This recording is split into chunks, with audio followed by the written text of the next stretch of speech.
Like a scalpel can save life and it can take life, but it's still forged the same way, knowing that the total onus of responsibility is on my shoulders. To go to Costa Rica, steal a plane of cocaine from Pablo Escobar. I really like good people living and bad people not existing. All the things that go along with doing that is what I do. Jordan Mulligan from the Mulliganbrothers, and today's interview is with Tim Kennedy, ex-UFC fighter and Special Forces sniper, entrepreneur, and many, many other hats worn by this man. I'm really excited to share this interview with you guys. It was one of my favorite interviews that we did whilst out in Texas. And all of this was made possible by Mulliganbrothers.com, which is linked in the description, where you can buy the Mulligan Brothers t-shirts, Hottest Worker in the Room t-shirts, the new journals, all of that kind of stuff. But before that, let's jump in to this amazing interview with none other than Tim Kennedy. So, just for people who don't know, just introduce yourself and what you do. Oh man. So I mean, my name's easy, it's Tim Kennedy. And what I do is, I mean, it's a disaster. So military-wise, I'm a Master Sergeant in Special Forces, and I'm 17 years working in the Special Operations community. On the civilian side, I am one of the founders of a humanitarian evacuation NGO, where we go into war zones and help the people there and our allies and Americans that are trapped there to get them out. Really, just the terrible places that terrible things happen. I own a security consulting company, a defensive tactics training company, a government contracting company. And so, I don't know, if you're like put in the middle, I really like good people living and bad people not existing. All the things that go along with doing that is what I do. You need that on a t-shirt. Yeah, this is just a little Venn diagram, like don't be an asshole, and it's good.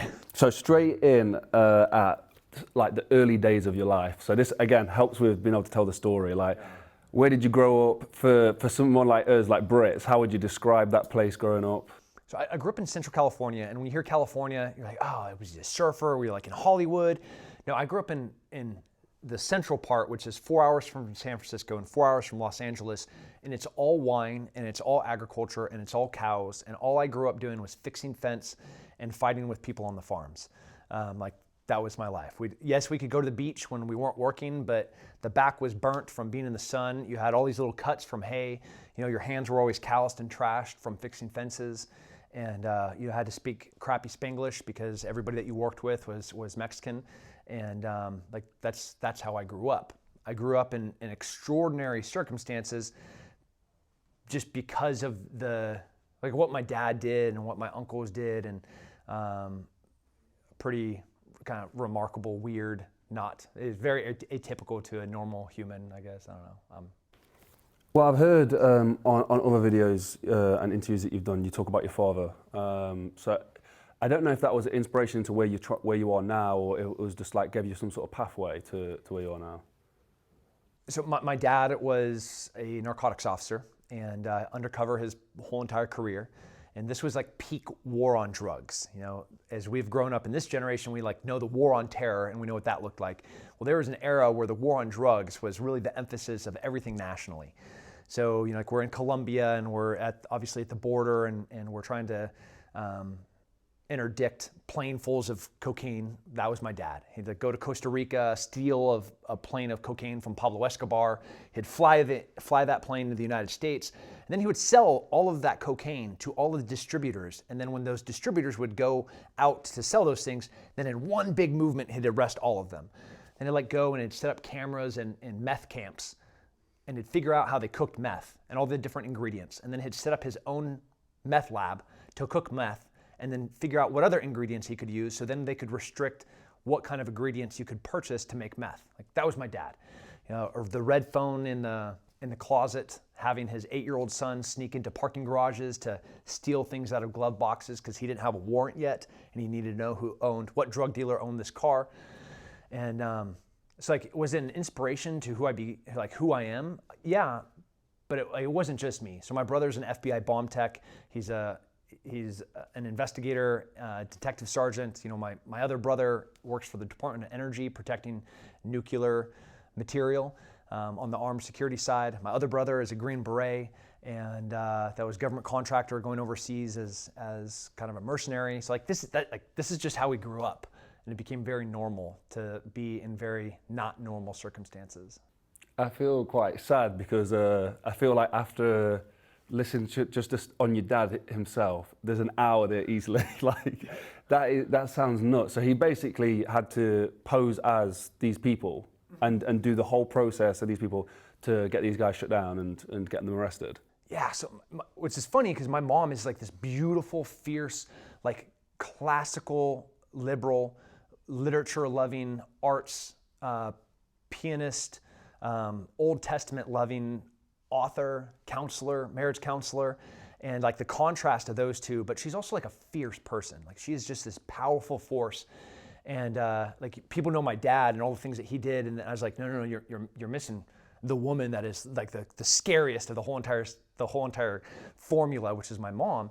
And you know, we could talk for hours and hours on what my dad and mom did, but really they created an environment where extraordinary things, remarkable things seemed normal. You know, where people look at the things that we did. And I grew up in the 80s, and the 80s was a crazy era. You know, like no helmets, you know, lots of brain damage, lots of missing eyes, a lot of fireworks burns, and you know, you'd get kicked out the door and you couldn't come back in until the sun was set. You know, like literally the door was locked. My mom would not answer the door. Just go play until the sun sets. So now, like helicopter parents can't even imagine the world that I grew up in, but it was even more just bonkers, bananas, because of the world that they created, which was magical, but also insane. Yeah, I think we just caught the end of that madness of your parents letting you just go run over the train tracks and play all day. Yeah. And I think we've got a few scars for it as well. Yeah. But yeah, I think that environment they're giving you, like that that has allowed you to be who you are today. Gave me a bit of goosebumps because so many parents, like you say, helicopter parents now especially, but they're not showing their children that sort of, you know, experience in life as well. You got to learn, and the only way that you learn is living. And you know, my kids, my son, hair down to his hips. He looks like he came out of Last of the Mohicans. He has like striations down his shoulders. He's 7. You know, like the dude is jacked. He has a 6-pack. He goes on the lacrosse field and he's playing with kids 2-3 years older than him, just like running circles around him. It's like, do you make that kid exercise? Like, no, man. The kid just plays. You know, like he just grew up in the military. Right now, we're having this phenomenon where at airborne school, where you learn how to jump out of airplanes with your parachute, people keep breaking their legs. More injuries orthopedically than ever in history. And we're like, what's happening? And what happened is we've had a generation where kids didn't jump off of playgrounds. Kids didn't go and get hurt jumping out of a tree, climbing, but not climbing so well and falling. You know, so their bones are more brittle, and like their minds are a little bit weaker, and like their muscles just aren't as, like the sinew is not there. And we're like, it's just a different generation, literally softer generation. And that's not how I grew up, and that sure as hell is not my kids. I think there's a gap that I couldn't really figure out after like doing a bit of research. There's the military and what sparked you to go into the military. Before that, obviously, you do a lot of athletics now. You're a very, very athletic person, amazing athlete. Was there a gap in college, high school, where you was in athletics or something else? Man, so I don't talk about that gap a lot because there's a lot of shame there. So I was a professional fighter, and as an amateur, I was already winning championships like all over the nation and traveling to do underground fights. So I was 30-1 coming in as an amateur turning pro. My first fight, I lose as a pro. I'm one of Chuck Liddell's training partners, Eric Schwartz, Gan McGee, Scott Adams, kind of like the who's who of early MMA Generation 1. And I'm just like a coattail rider. Like, I didn't deserve to be there. I wasn't good enough. I was a firefighter EMT at the time, so before I get to the military, before I made it to law enforcement, that path is really, really, really defined already. Like, graduate from high school a couple of years early. As the day that I'm allowed to start my EMT, emergency medical technician school, I'm there. The day I'm allowed to go to the police or the fire academy, I'm there. The day I'm allowed to apply to be a firefighter, I'm there. The day I'm allowed to apply to become a police officer, I'm there. But I was young, and I was selfish, and I was a narcissist, and I just made a lot of really selfish decisions that, I got counseled on multiple occasions as a firefighter, endangering the guys behind me, like literally almost burning one of my friends alive because I wanted to be like the hero in this fire. Another time where a vehicle went off the side of this ravine, and they're setting up all this rappelling stuff to go down and rescue these people, and I'm like, I'm a country kid. I literally grab a holy tool, grab my bag, and I walk down the hill. And to me, it was not a big deal. But then, afterwards, like, had you got hurt? Had you fallen? And now we're not rescuing just the people that are hurt, but we're rescuing you. You were making the matters worse, and there's no telling what could have happened. You could have started all of these rocks and this real shell, soft dirt that I was walking down, an avalanche. You could have just made it so much more horrific than it already was because you want to be a hero. There was a lot of that in that kind of period of my life where I was figuring out. I was young, frontal lobe was not fully developed, and I was a piece of shit. Had a couple of women pregnant, thought I had AIDS. It was kind of, I was sitting at a desk at the kind of peak of the .com in California, working for a .com. I'm top 10 in the world. I have a few girls pregnant. I think I have AIDS. And I'm already planning what I'm going to be doing that weekend at another party with a different girl. So like the level of a piece of shit that I was is pretty indescribable. Watching a plane slam into a building, another plane slam into a building, and then I'm watching Americans walk up to a window and look down and try and decide if they're going to jump to their death or if they're going to burn alive. Like those are their two options. And like 5 minutes before that, I was literally debating in my mind what girl I'm going to hook up with and what pants, what jeans I'm going to wear. And that still wasn't rock bottom of me being a piece of shit. So like to answer your question, that period is just a lot of shame. Wow. So then the 9/11 happens. So is that for you? Was that the turning point for you? That was the start of the turn. That was that definitely started trending where I started not being such an ethnocentric, like selfish piece of shit. But it was definitely not like, boom, Tim's a good person. My first deployments to Iraq, not a good person. My first Special Forces ODA that I show up at, I think I'm the best in the world at all these different things. I'm a brand new noob that knows nothing about anything. So it was the beginning. Definitely not a overnight change, but it was the start of, man, I got to do something. What was that the training process like, and then the expectation of what war was going to be like, and then the reality once you finally got there? So I had two very different experiences in war. In my first two deployments, the contrast could not be more significant. When Special Forces, the training and selection process is arduous, it is horrible. If you have 400 people that go to a selection class, you'll maybe get 25 that get selected to go to a year and a half of training. And then once they go to that year and a half of training, you probably lose about another 50%. So in the volume of bodies, like if you just start, like if you take 1,000 people, you're going to end up with 50 to 75 Green Berets. And the 1,000 people that show up, these are infantrymen.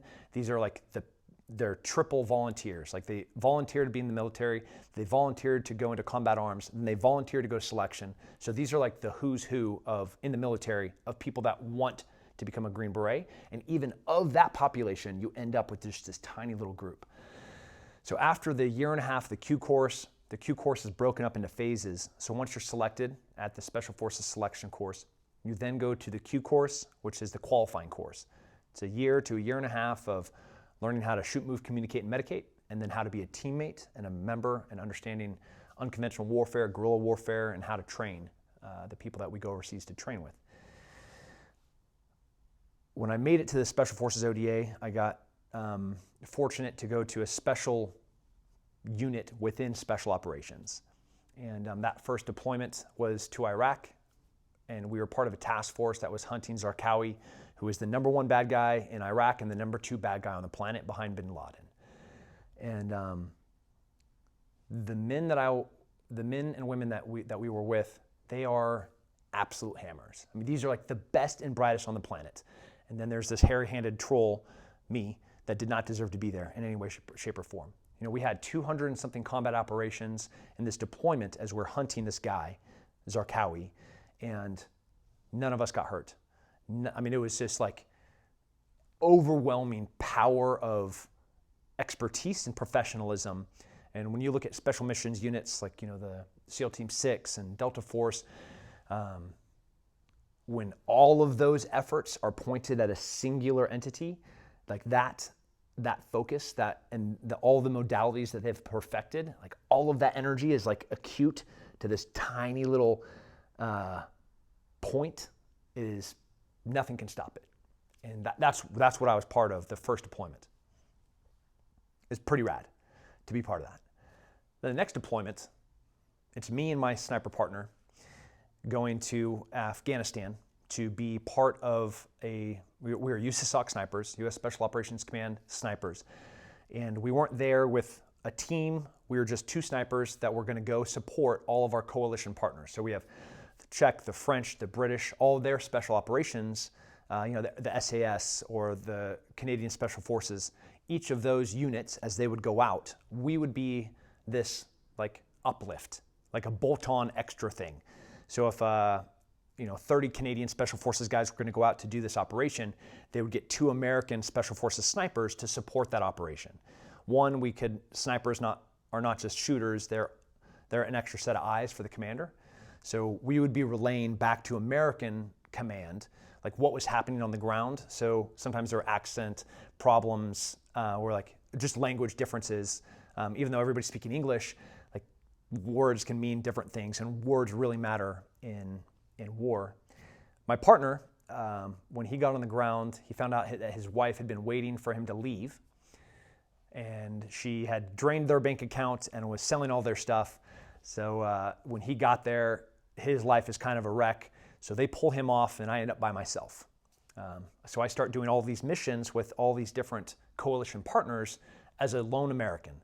So I go to Uruzgan with the Czech Special Forces, and while we're there, we get blown up in an ambush that turns into a 3-day gunfight where we're able to fight our way to Firebase Anaconda, which is a pretty famous firebase because it was overrun by the Taliban multiple times. And while we're there as a sniper, I mean, it is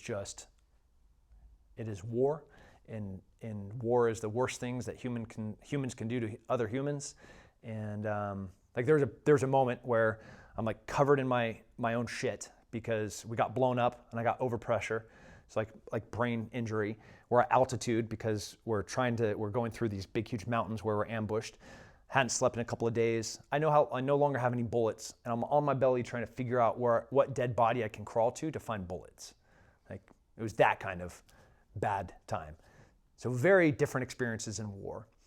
The Taliban, just as brutal as Al-Qaeda, but in the rural, austere environments of Afghanistan, that brutality is extra horrific. I don't know, it's just a weird acute. You know, they throw an acid on little girls because they didn't think girls should go to school. The torture was normal to the Taliban as a way to show that they owned a village. And that was, so Afghanistan and Iraq for me were very different things. And those were my first 2 trips overseas to war in Special Forces. Very different. So, I mean, what was the experience like coming back from that and maybe even putting that behind you at that point? Like, what did it leave with you or even change in you? I don't think you can leave that stuff behind. It just kind of becomes part of you.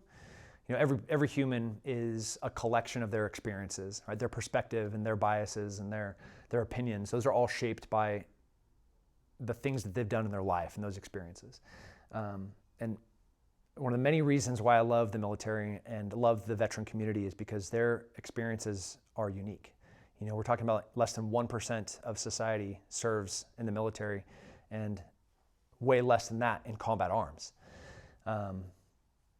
You know, where you saw my friend Toby walk up, and I was like, it's an embrace, and somebody that I haven't seen in 6 months, but we have something. We have a connection there, and that connection is service. You know, an infantryman that literally like had to fight a dude with a tomahawk,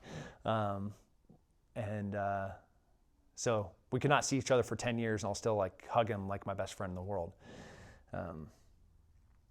It changes you, not for the better, not for the worse. Just it's a change, it's a lens, it's like a filter that I wish I could look at the world through rose-colored lenses, but now it's just always tarnished and blurry because I know what a human can do to another human, and that's a pretty terrible thing. So, when you did come back, was there a point where you decided to put that behind you and move on to the fight game, or was there a period in between, or? No, I was always a product of two worlds. Like externally looking in, you see a special forces guy that is going to war, and then you see this MMA fighter, and like these are two very different things. To me, it's the same thing. You know, I was like a warrior society, a warrior culture. I was just doing two different forms of combat, and I would have done both of them concurrently. The military had a hard time with allowing me to fight while I was on active duty. So if I had my cake and I could eat it too, I would have stayed in special forces. I would have stayed in that special missions unit, and I would have continued to fight. You know, I did it for a few years, and they didn't know about it until finally they're sitting there. They look up at the TV and they're like, "That's one of our guys. Why is that guy on television?" You know, and I got in trouble. So you haven't really put it behind you then, in the sense that the private company you've now set up, and like you say, you got to do various different work in war zones now, just on a private basis, right? Dude, I'm gonna do this till the day I die. I'm gonna be super clear. Like when I'm finally dead, and at whatever point that is, where I get blown up in combat, or like just of old age, and the wheels fall off, and the windows are smashed, and the door is just totally broken, the engine's on fire, the transmission's grinding. I pull up to the pearly gates, and they look at me, and they're like, "Bro, I can't let this car in here." And I was like, "Well, this is how I ran it. So I ran hard in the paint. You either let me in or you don't. But this hunk of junk is going to sit here until you make a decision. Like, I'm going to do this forever. I'm never going to set the sword down." I have been so blessed to know why I'm here. You know, like, I am so fortunate to understand my purpose, and it would be a wasted life if I did not stay on course forever. Guys, if you are enjoying this interview, please remember to visit Mulliganbrothers.com, which literally makes all of this possible. So thank you for all your support at Mulliganbrothers.com. And also, you can become a member of the channel with the join button down below. Before that, let's jump back into the interview. People who have a sense of purpose, you know, I think a lot of people worry about being selfish yeah, I mean, selfish is probably a good word, especially when you find your purpose. It almost like can mute everything else. What do you say to those kind of people who maybe have found their purpose or feel like they're on the edge of it? Like, what should they do? Well, it kind of depends on what the purpose is. You know, I thought I was supposed to be, there's a period where I thought I was supposed to be the world champion. And that was a really selfish world where all the meals were about me, all the training sessions were about me, you know, the fight camp was about me, where we were living was about me, you know, my family was not just second seat, like they're in the trunk, you know, because like if you're going to be the world champion, everything else is sacrificed to be that. And but that wasn't my purpose. Like it was part of it. Like I'm supposed to be a warrior. I'm supposed to work. I'm supposed to have discipline. My life is supposed to be regimented, and all of those tools are supposed to be carry over to be able to preserve and protect human life and do good and protect people, right? But I was like off the mark, and you know, my family suffered because of that. My businesses suffered because of that. But then once like that adjustment and alignment was made, knowing where I'm supposed to be and what I'm supposed to be doing, you know, like there's nothing more rewarding than being in line with your purpose. Like, it is a fulfilling, beautiful thing when you're like doing what you're supposed to be doing. Yeah, 100%, 100%. One thing, I think feel like you've found your purpose, you've got direction, you know what you want to do, very clear on that. And I think with the effects of war on a lot of the military veterans, they have that more despair, they don't know what they want to do.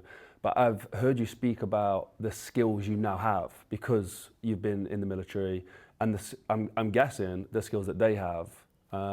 I'd love you to speak on that, and also direct to people like veterans who may not know they've got these amazing skills, and also employers who might not know that veterans have these amazing skills as well. Yeah. I mean, to you, all the military and veterans out there, you're badass motherfuckers. Like, you have skills that the best, wisest, most experienced business person on the planet wishes that they had. You have discipline. You understand how to regiment your life. You know, the little things, when Mattis said, what's the most important thing that you can do when you wake up? He's like, you can make your bed. You learn that in the military. You learn how to do small, incremental decisions, and those cumulative incremental decisions added up matter. And it starts this wave of effectiveness and productivity that nobody can compete with, because we know how to work. We know how to get up early. We know how to stay up late. We know that time doesn't matter, that getting the job done and getting mission complete and mission success is all that matters, especially for entrepreneurs. Like, the military and veteran community, you were given this gift of knowing how to do superhuman things. You just have to go and do them. You know, if you set that sword down, if you forget who you were and what you could do, what it felt like to get up at 5 o'clock in the morning so you could grab a little bit of bite to eat before you go and train for 2 hours, before you go up to work and work for 10 hours, training to go to deploy 6 months later, or you then deploy for a year. You know, like, that was the recipe for success was given to you. You just have to believe it, and then you have to do it. And just even more specific than that for me as well is the handling of fear and some of the situations you've described. You know, for somebody who's not involved in the military, obviously it's just like unimaginable almost. Again, like talking for yourself, and again, people who have been in a similar situation, carrying that over to entrepreneurship, business, work, like is there a place for that? Yeah, everybody's scared. You know, everybody is fearful of failure. But nobody has experienced adversity like the military. Nobody has faced their adversary with more vicious, visceral, not just anger, but like passion for success for the people to your left and to your right. And I don't know what happens where, you know, when you become a veteran and you're no longer in active duty, where you forget what that feels like. You remember the good times. You know, you remember the experience and the feeling of coming back sweaty and being able to take your body armor off for the first time, and how wonderful that breath of air-conditioned air felt for the first time. But those aren't the things that you should remember. You should actually remember the suffering, and you should remember how scared you were. But even though you're that scared, and even though you're in the most horrific experience imaginable, you still moved your feet forward. You still did what you're supposed to do. And that is something remarkable. But you don't remember that. You have to remember that. You have to stop and take a second and value what you did for the people to your left and to your right, and the fact that you still moved your feet forward, even though everything around you was telling you to stop, find cover, lay down, and cower. You didn't. My first fight? Great. You guys just love bringing up the worst stuff.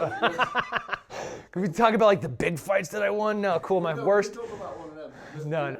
One of the things I was interested in is that you'd worked so long to get in that ring. Do you remember the experience of the whole process as well? Oh yeah, man. I remember.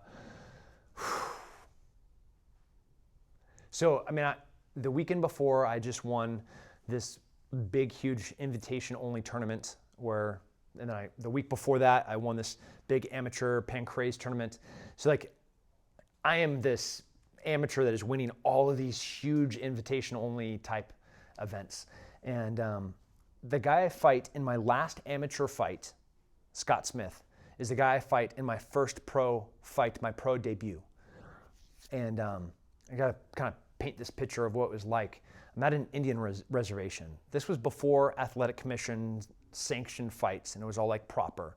So we were fighting on Indian reservations, we were fighting in the Caribbean, we were fighting in bar basements on cardboard with rope rings. We were fighting in Tijuana, Mexico, because it wasn't sanctioned yet by athletic commissions. And I'm at this Indian reservation, and there's no warm-up room. You know, there's no like pre-fight weigh-ins where like I stand there like cool and there's cameras everywhere. Like it smells like weed. It smells like dumpster water, and it smells like, I'm not sure if you've ever been to an Indian casino. They're sad. Indian reservations are sad. It's like America picked the worst places on the planet for us to relegate Indians to live after we give them land, and then we trap them there with no resources. So then you do the worst thing that you can possibly do, which is open up a casino, which then forces more poverty on already poverty-stricken people in living in the worst place they could possibly live in. Pretty terrible. So no warm-up. They don't even give you real MMA gloves. I had boxing gloves that they had cut the fingers off of. There's no like wrapping or tape. There was no corner person. It was my dad who was cornering me. And I had just fought Scott the week before, and I had pummeled him. So I'm like, dude, this is going to be easy. I go out there. I was like, be first. And I'm like all kind of spun up in my head. I'd take a terrible double leg takedown from way outside. He blasts me with an uppercut. Just cuts me wide open. Still carry the scar today. And I pull the guard. So I fall down with my back. I pull him in between my legs. I'm holding on to him for a second as blood is just like rushing and pouring off my face. He's still going, and the ref comes over, stops it. You know, we're a few seconds into this fight, stands me up, and the doctor comes in. And this doctor, he's half Indian. His hair is dark brown and gray. It's pulled up into a ponytail covering the bald spot in the back of his head with his long hair from the front. He's wearing a bone necklace with a eagle claw hanging from it. He's walking into the cage with a cigarette in his mouth as he takes his finger and sticks it into my face and feels around. He's like, oh, that's definitely bone. This is the bone. We're done. And that's the end of the fight. TKO, doctor stoppage from a cut. We walk in the back to sew my face up, where he takes a hook, like a regular hook with twine, and he hooks it through my cut and sews me closed. As he's like, the best part was he was making sure ash didn't get on my face from the cigarette in his mouth. And every time he moved his arms and his little bone eagle claw necklace would swing and sway in my face. And then he'd blow smoke out, knock it again, and he'd come back and use regular thread to sew my face closed. That was my pro debut. How do you go from that to aspiring to be in front of the UFC and because that's a very visceral image of, I love it. It's very cinematic. I'd love to film something around that. But how do you go from that to that, like in your head with the mindset shift? So this fucking generation, they see an Instagram photo and they see somebody standing on top of Mount Everest, picturesque, right? It looks like they're nearly in space. And man, so cool. Top of Everest, top of the world, right? What they didn't see was the training of crotch rot, where that person's sweating, you know, in lower altitudes and heat, and you know, getting the bottom of their feet falling off from gross water immersion, and exposure, where they have like chunks of their face and neck that are just falling off from the cold weather, or their nose, which is partially missing. They don't see any of that stuff. They just see a single moment. So I think the two most compelling things that shape a person are failure and shame. And my life is packed with shame and failure. I'm not saying you have to rush to failure, but people are so scared of failure now. And you hear all these same things, like Michael Jordan would have scored so many points had he not taken all those shots. Or Babe Ruth wouldn't have hit all those home runs unless he stepped up to the plate. And they're all so irritating because they're all so cliche. but they were there, right? They did strike out. They did fail. They were like not even considered to come on and play for their high school team because they weren't good enough. And every one of those moments, if you go back to me as a baby, where the doctor's looking at me and he's saying, you have a heart murmur, to my parents, you have a heart murmur so terrible, we either have to do surgery or you're going to be a decrepit child for the rest of your life. That was me as a baby. My parents were torn between this decision. So as for me, 2, 3, 4, 5, 6, I was the smallest, I was the weakest. And there was a period of time where I'm like kind of prepubescent, where my brother, who's a giant and an athlete, and his body definitely didn't ever have to struggle.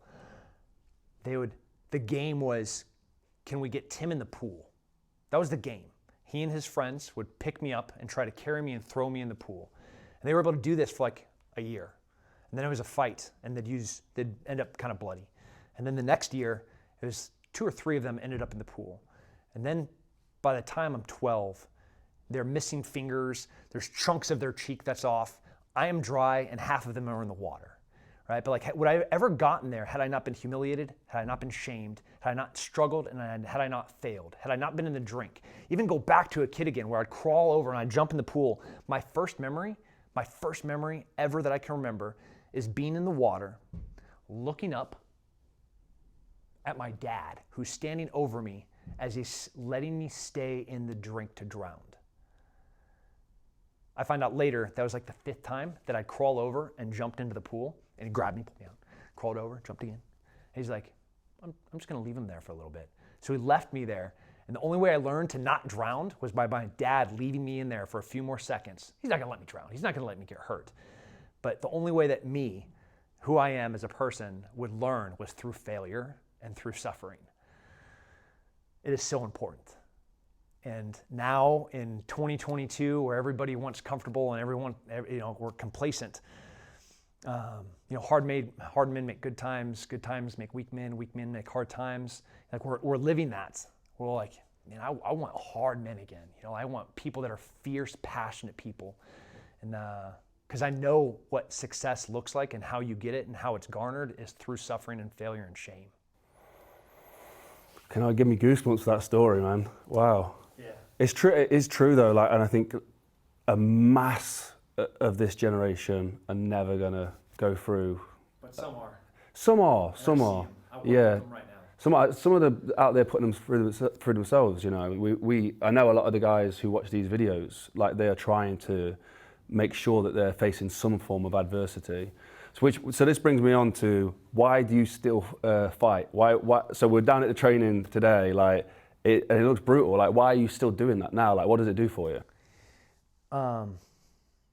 Something magical happens when you train like that.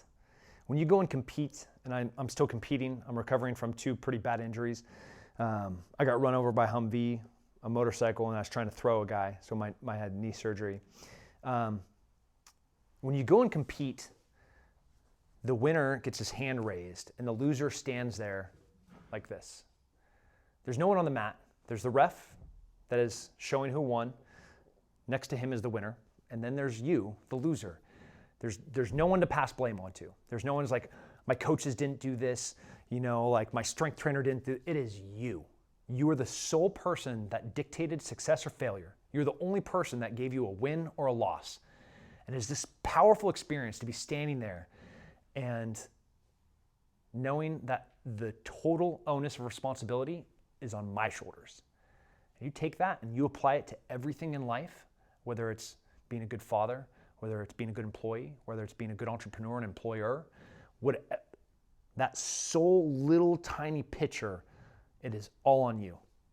You either got up early, you either worked hard, you either ate right, you either put in the outlet, or you didn't. And that guy did. It's on you. As human beings, I was going to say as a man, but as human beings, but I think I've heard you speak about it as like, with the terminology of men, but as human beings, what is the importance of being lethal, of being a lethal human being? Yeah. We have pretty rad women in special operations. And they're fierce experts in what they do. So lethality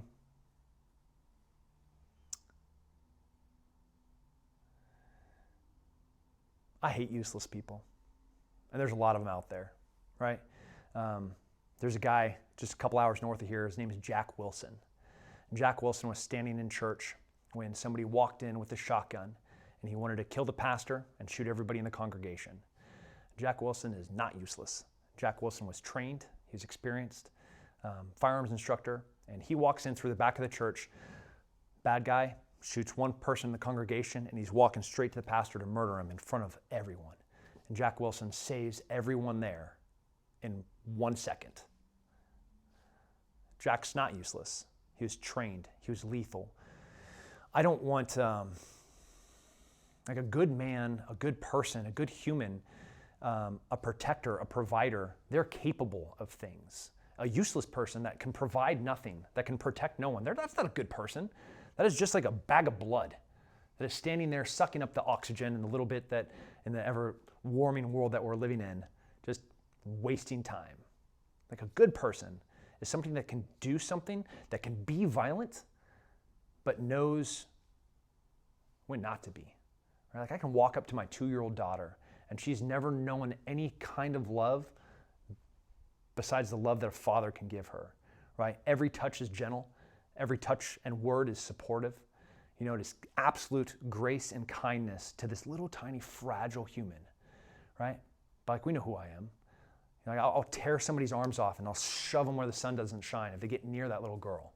But those are two very contrasted, but I can't do that. I can't protect her and I can't provide for her unless I can be this lethal, powerful being on this other side. I'm just useless. I don't want to be weak. I don't want to be useless. I want to be able to be powerful and strong, but know how to be kind and caring. How would someone like myself become more lethal? Train. You know, the forging of, like we would grab anything off this table, you know, and every single one of those things was forged through this arduous, violent process. You know, the refiner's fire, you take a thing, and it's an impure, broken, imperfect thing. You stick it in there, you take it out, and you pound it. Then you stick it back in there, you pull it out, and you pound it. And you stick it in water, you stick it back in there, and you pound it. And ultimately, it becomes to take a shape, and that shape serves a purpose. You know, you can go and you can cut down corn, you know, and you can feed your family with it. You can dig with it, whether it's a shovel, whether it's a knife, whether it's a sword. All of them kind of are very similar in the process in which they were made. Like a scalpel can save life and it can take life, but it's still forged the same way. So I think humans are no different. Like the mind has to be forged. The body has to be forged. That approach to fear has to be forged. Where, yeah, man, I'm scared.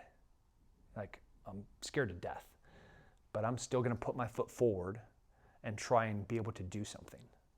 And that just doesn't happen. You don't rise to the occasion. You fall to your level of training. So, how are you training? Right, the last one to make sure, I really did want to, as I've seen it being spoken about, the Scars and Stripes is the book that's coming out. What is it about, and when can people expect to see it? So Scars and Stripes is, man, it's everything we're talking about. You know, it's unfortunately, I know there's lots of books that are pretty, I'm awesome. That is not this book, man. Like this book is pretty much story after story of failure, that period of shame, and it is told in detail. And it comes out in early June. Everywhere that books are sold, you can get them. But what I want in the arc of this story is being able to show people that it doesn't matter what kind of adversity you face. It doesn't matter what kind of failure you succumb to. It doesn't matter how many times you missed the mark. It doesn't matter how many times you were the loser. Because, like, I don't know if you could be more of a loser than me. I don't know if you could fail more than me. I don't know. Insert any one of those, like, motivating moments. And you're like, dude, that guy was pathetic. I'm still here. And I'm still moving that foot forward. And that's what that book is. It is hopefully an inspiration for everyone that wants to be something better and they don't know how to do it, or they're scared to continue because they've failed. Cool. Welcome to the club. Is it going to be on audiobook as well? Yes, it is. People like myself, man, I struggle with reading. Well, I'll tell you what I struggled was reading that book. There was 2 paragraphs that took me 30 minutes because I was bawling, both with shame and I set up this little tiny tent. It's all black. so I can be immersed in that moment. And at 15 years old, one of my best friends died in a car crash. My brother's best friend, his brother, was doing CPR on his own brother who was dying in his own arms. I was like, I'm 15, you know. So remembering that, walking up to the door of my best friend's house and seeing his mom, who I'd seen for the past 15 years, but it's not the same woman because it was emptiness behind her eyes and it was just dark. The mascara had just been running down her face. And walking down to my best friend's room, obviously he's not there because he's dead in the hospital. And like, I couldn't even cross the threshold. And you know, like when I said I had an extraordinary childhood, like there are things that shaped who I am and how I became and the perspective and the approaches that I have and knowing my purpose. It was a refiner's fire to find it. Apart from the book, where can other people find more stuff about yourself? Like on all the social medias, like Tim Kennedy MMA is pretty much everything. You know, you can come and hang out here. As you saw, we had a class going on as we're walking in. I try to be accessible to everybody because, you know, the ideas of freedom, the ideas of hard work and regiment and discipline, those aren't mine. You know, Jocko, Joe, Goggins, you know, we're all Cameron Haynes, we're all preaching the same thing and trying to get people to hop on board to appreciate what it feels like to have hands that are just chunked and calloused, and it's a rewarding life. Do I do what? Cold therapy. Hell yeah. Can Yeah. you speak a little bit about that? I love anything that is not fun to do. I love cryotherapy. I love ice baths. I love cold water swims. When that super dark moment where I had a bunch of women pregnant, I thought I had AIDS. What I did is I walked to the Pacific Ocean. I took all my clothes off and I started swimming due west into the fog for a couple miles. Like, I'm not trying to kill myself. I'm just trying to be right. And there's something about cold that gets you right. You know, you get out of that water and everything else, because you just voluntarily chose to put yourself through something that physically is super good for you. You know, it's great for inflammation, like all of the hormones that are pumping through your body the moment you get out of that water, all super positive things. But more importantly, you, by choice, submerged yourself, you know, in like the baptism of suffering. And you, every second that you're sitting in there, you're just like, I can get out at any time, but I am choosing to stay in here. I think next time we come down, we'll have to do a podcast in an ice bath. That would be it'd be interesting. We have them in the back. Do you really? Right, step break. Thank you very much. Thank you so much. Dude, my pleasure. Thank you. Yeah, absolutely. And there you go, our friend Tim Kennedy. Thank you so much, Tim, for all your time. We managed to squeeze this interview in, so I actually can't thank Tim enough for giving us these few hours that he had. It was actually down to us. We had such a tight schedule. We managed to do this, which was all made possible by Mulliganbrothers.com, which is linked down below. It basically means we can get our film crew out to Texas. We're from the UK, around London area. We fly out all the way to Texas to go film these projects, and it is made possible by your support over at Mulliganbrothers.com. So thank you so much to everybody who's bought t-shirts, journals, posters, all that kind of stuff. We have lots of new stuff coming, and hopefully we'll be venturing to the United States and opening some offices in the United States very soon. So thank you so much for all your support over there. If you enjoyed this interview, please head over to Tim Kennedy's Instagram. His new book is out, which is linked in the description. I'd really recommend reading this book. From what he described it's going to be really interesting. Some fantastic stories in there. But also follow Tim on socials as well. A very interesting person, very inspiring person, a fantastic entrepreneur as well, which I really do believe we can learn things from loads of different people. And Tim Kennedy is one of those guys. And I just want to say a massive thank you again to Tim for his time. If you want to follow me on social media, it's at Jordan Mulligan Brother to see what I get up to. I am now about to go jump in a cold bath. So if you want to see stuff like that, that is on my social medias. And also, guys, if you want to support this channel, there is a join button down below where you become a member of the YouTube channel as well. There's a few extra perks for people who are members. And yeah, keep your eyes peeled for what we're getting up to behind the scenes. But guys, comment down below. What was your favorite part about this interview? Have a blessed and productive day. Go inspire some change. And I'll see you in the next one. Peace.